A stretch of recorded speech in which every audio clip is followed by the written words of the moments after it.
Jio Airtel Vi plans hike అయినప్పటి నుంచి చాలా మంది బిఎస్ఎన్ఎల్ కి షిఫ్ట్ అవుతున్నారు. కానీ బిఎస్ఎన్ఎల్ యొక్క అసలైన ప్లాన్ ఏంటో ఎవరు అర్థం చేసుకోలేకపోతున్నారు. ఈ జియో ఎయిర్టెల్ విఐ కలిసి తెలివితేటలతో మనతో స్మార్ట్ గేమ్ ఆడితే బిఎస్ఎన్ఎల్ మాత్రం మనతో ఎమోషనల్ గా సాఫ్ట్ గేమ్ ఆడుతుంది. రీసెంట్ గా లీక్ అయిన BSNL 4G 5G plans PDF చూస్తే వీటి మీద జియో ఎయిర్టెల్ విఐ ప్లాన్స్ చాలా బెటర్ అంటారు. ఈ ప్లాన్స్ ఎలా ఉన్నాయంటే జియో ఎయిర్టెల్ కంటే తక్కువే, కానీ ఒక రకంగా ఇవి కూడా మనకి ఎక్కువే. అర్థం అవ్వలేదు కదా, ఇది ఒక బిజినెస్ స్ట్రాటజీ. ఇది అర్థమయ్యేలా చెప్తారండి. ఎగ్జాంపుల్ గా మనం జియోని తీసుకుందాం. జియో లాంచ్ అయింది 2015 డిసెంబర్ 27. కానీ జియో టవర్స్ అన్ని ఫిక్స్ చేసి ఆ సిమ్ మన చేతికి వచ్చేసరికి సెప్టెంబర్ 5, 2016 అయింది. అయితే జియో లాంచ్ అయిన వెంటనే అప్పట్లో ట్రెండింగ్ లో ఉన్న Airtel, Vodafone, BSNL, Tata Docomo, ఇంకా ఐడియా ఇలాంటి పెద్ద పెద్ద టెలికాం సర్వీసెస్ అన్నిటిని దాటి జస్ట్ 3 months లోనే జియో 50 మిలియన్ సబ్స్క్రైబర్స్ ని గెయిన్ చేసింది. అలానే జియో జస్ట్ 6 months లోనే 100 మిలియన్ సబ్స్క్రైబర్స్ ని గెయిన్ చేసింది. అప్పట్లో ఈ జియో స్పీడ్ చూసి కొన్ని టెలికాం సర్వీసెస్ షాక్ అయ్యారు. మిగతా వాళ్ళు ఈ టెలికాం సర్వీసెస్ రేస్ లో పరిగెత్తలేక వాళ్ళ కంపెనీని ఇంకో కంపెనీకి అమ్ముకున్నారు. ఇంకొన్ని కంపెనీస్ ఒకటిగా కలిసిపోయి పోరాడుతున్నారు. ఇలా ఎందుకు జరిగిందంటే జియో లాంచ్ అవ్వగానే ఫ్రీ సర్వీసెస్ తో పాటు 4G హై స్పీడ్ ఇంటర్నెట్ ని మనకు అందించింది. అంతవరకు ఏ టెలికాం సర్వీసెస్ కూడా జియో 4G ఇంటర్నెట్ స్పీడ్ ని అందుకోలేకపోయింది. ఇంకా జియో సిమ్ లాంచ్ అయిన కొత్తలో Jio SIM free, unlimited internet free, అలాగే జియో సిమ్ తీసుకున్న వాళ్ళకి 1 month ఫ్రీ రీఛార్జ్ ఇచ్చారు. ఆ 1 month రీఛార్జ్ అయిపోయాక కూడా 149 రూపీస్ తో unlimited calls, unlimited 4G internet ని ఇచ్చారు. ఈ ఆఫర్స్ ని చూసి జియోకి కొప్పలు తెప్పలుగా యూజర్స్ పెరిగిపోయారు. అలా జియో మంచిగా యూజర్స్ ని పెంచుకున్నాక ఈ 4G అన్లిమిటెడ్ డేటాని రిమూవ్ చేసి 149 ప్లాన్ కి 1.5 GB పర్ డే ఇవ్వడం స్టార్ట్ చేసింది. అలా ఇంకొన్ని నెలలకి ఈ 149 ప్లాన్ కాస్త సేమ్ బెనిఫిట్స్ తో 199 అయ్యింది. కానీ ఈ ప్లాన్ లో అన్లిమిటెడ్ కాల్స్ ని చేంజ్ చేశారు. జియో టు జియో అయితే ఫ్రీ, అదే జియో టు నాన్ జియోకి కాల్ చేస్తే 1000 minutes మాత్రమే మాట్లాడుకోవడానికి లిమిట్ ఇచ్చారు. ఈ 199 ప్లాన్ ని గుర్తుపెట్టుకోండి, మళ్ళీ మాట్లాడదాం. ఇంకా ఈ 199 ప్లాన్ కాస్త 239 అయ్యింది.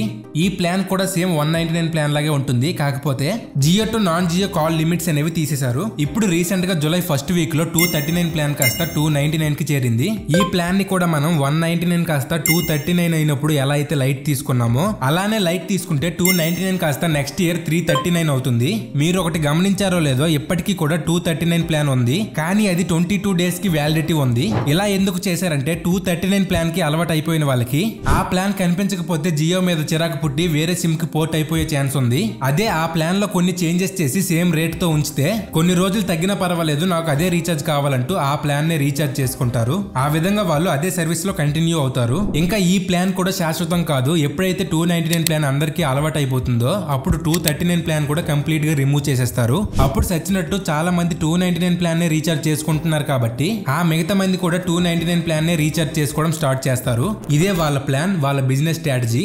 ఇప్పుడు బిఎస్ఎన్ఎల్ కూడా ఇదే ఫాలో అవ్వబోతుంది. రీసెంట్ గా లీక్ అయిన బిఎస్ఎన్ఎల్ రీఛార్జ్ ప్లాన్స్ పీడిఎఫ్ చూస్తే మీకే అర్థమవుతుంది. ఈ పీడిఎఫ్ లో అన్ని రీఛార్జ్ ప్లాన్స్ కూడా చాలా నార్మల్ గా ముందున్నట్టుగానే కనిపిస్తాయి, కానీ మనం ఎక్కువగా యూజ్ చేసే 3 ప్లాన్స్ మాత్రం మార్చారు. మీరు 199 ప్లాన్ చూసినట్లయితే రోజుకు 1.5 GB ఇంటర్నెట్ తో పాటు 30 days వ్యాలిడిటీ ఉంటుంది. కాకపోతే ఇక్కడ unlimited voice calls only BSNL to BSNL కి మాత్రమే అవుతుంది.